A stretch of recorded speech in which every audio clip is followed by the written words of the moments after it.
Your glasses. You just had them. Like 2 minutes ago. You've checked the kitchen counter, the coffee table, the bathroom. You're actually getting annoyed now. And then you catch your reflection. And there they are, on top of your head, the whole time. Or this one. You're in the middle of telling a good story. You're building to the point and someone cuts in with a quick question. You answer it. And then, nothing. The story is gone. Not fuzzy. Gone. You're standing there going, wait. What was I saying? While everyone stares at you. Or you walk into a room with a purpose, a mission, a clear plan. And the second you cross that doorway, your brain just wipes the whiteboard clean. Why am I in the kitchen? No idea. None. Sound familiar? Yeah. I thought so. Here's the thing, if you're over 45 and this stuff is happening more and more, you are not losing your mind. You're not getting old. And you're definitely not alone. There's actually a name for this. Brain fog. And it is one of the most common and least talked about things that happens to the body after 45. In one study of midlife women, 72% said they had trouble remembering names. 72%. That's basically everyone at the party. Now, before we go any further, let me say the quiet part out loud because I know it's the thing sitting in the back of your mind at 2 a.m. This is not early dementia. Actual dementia at midlife is extremely rare. Brain fog is a completely different animal, and here's the part nobody tells you. For most people, it's temporary. The fog rolls in, and then it rolls back out. Stick with me because the science on this is genuinely reassuring and there are real things you can do about it. Okay, so what's actually going on up there? Your brain is an energy hog. It's about 2% of your body weight, but it burns roughly 20% of your fuel. And its favorite fuel, basically its only fuel, is glucose, blood sugar. Every thought you have, every name you remember, every story you tell at dinner, that's glucose being burned in real time. Now here's the part that changes after 45. Your brain doesn't just burn that fuel on its own. It has help. Hormones, especially estrogen, act like the brain's energy manager. Think of estrogen as the person at the power company with their hand on the dial. When estrogen is high and steady, the power flows, the lights are bright, everything hums. At the cellular level, estrogen literally pushes brain cells to burn glucose and make energy. But somewhere in your mid-40s, that energy manager starts.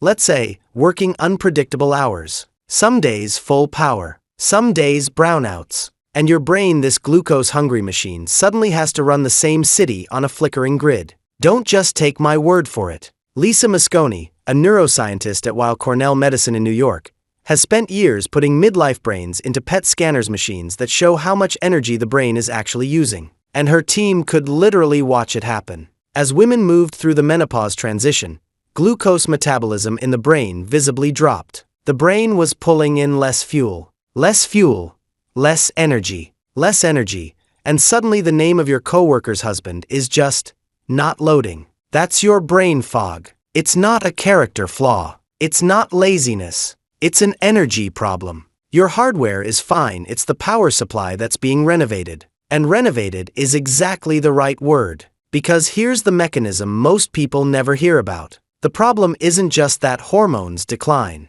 It's that they fluctuate wildly. Through your late 40s, estrogen doesn't slide down a gentle ramp. It's a roller coaster. Spiking, crashing, spiking again. And the parts of your brain that handle memory and word finding are packed with estrogen receptors. They're the neighborhoods wired directly to that flickering grid. So one week you're sharp as ever, and the next week you put the milk in the pantry. That inconsistency, that's the signature of hormonal brain fog. It's not a steady decline. It's static on the line. And your brain, being the brilliant machine it is, doesn't just sit there. It rewires. It reroutes power. It finds workarounds, which takes energy too, and while the renovation crew is in the building, yeah, some lights flicker. Now I can hear some of the guys watching this going, great, but I don't have estrogen levels crashing, and I still just spent 10 minutes looking for my phone.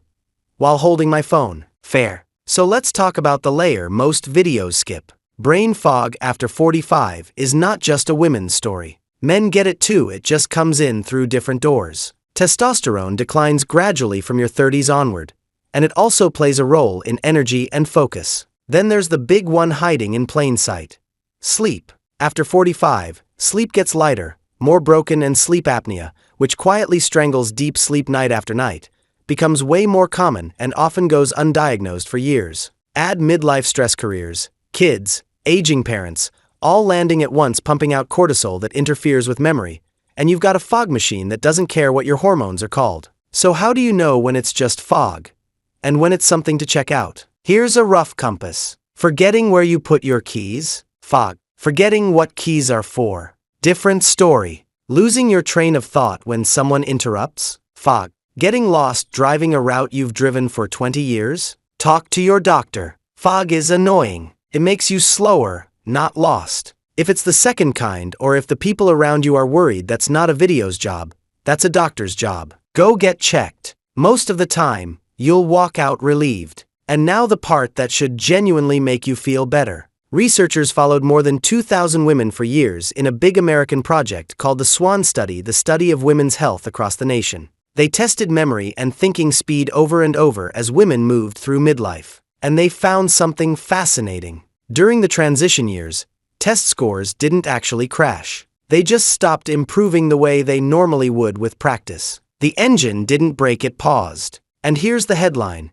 After the transition, performance bounced back. The fog lifted. Mosconi's imaging work found the same arc. Much of the brain's energy dip during the transition turns out to be temporary, with the brain adapting and compensating on the other side. Read that again. Your brain is not in decline. It's in transition. There's a difference, and it's the whole ballgame. Decline means the road only goes down. Transition means there's another side, and the research keeps finding people standing on it, sharp again, wondering what all the panic was about. But you don't have to just white-knuckle it and wait. There are real things you can do here, 5 of them, all with research behind them. None of them are complicated, and one of them is completely free. Let me walk you through them. First, move your body, and pick up something heavy while you're at it. Exercise is the closest thing we have to a brain fog treatment you don't need a prescription for. It improves blood flow to the brain, remember.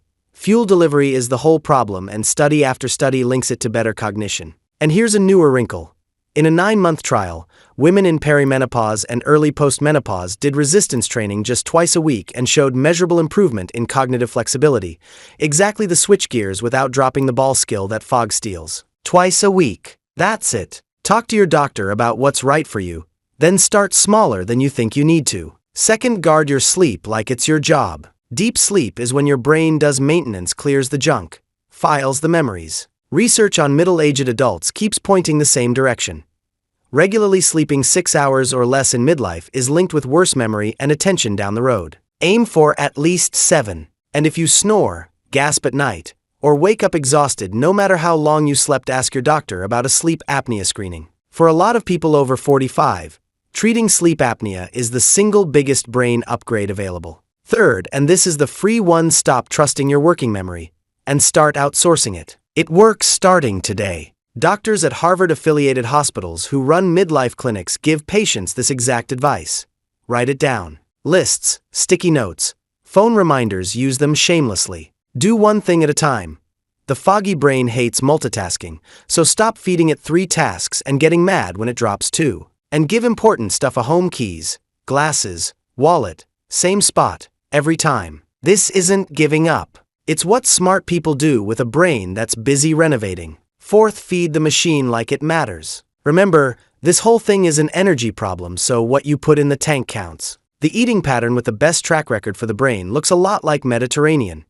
Leafy greens, berries, fish, olive oil, beans, nuts. Researchers at Rush University in Chicago studied a version of it called the Mind Diet, and people who stuck with it most closely showed slower cognitive decline over the years than people who didn't. You don't need to overhaul your whole kitchen this weekend. Steal the greatest hits. A handful of leafy greens most days, berries a couple of times a week, fish instead of red meat now and then. Small swaps, done boringly and consistently, that's the move. And fifth, make it a doctor visit, not a Google spiral. Brain fog has imposters: a sluggish thyroid, low B12 or iron, depression, and a handful of common medications can all produce the exact same fog. These are checkable with simple blood work. So book the appointment and ask directly.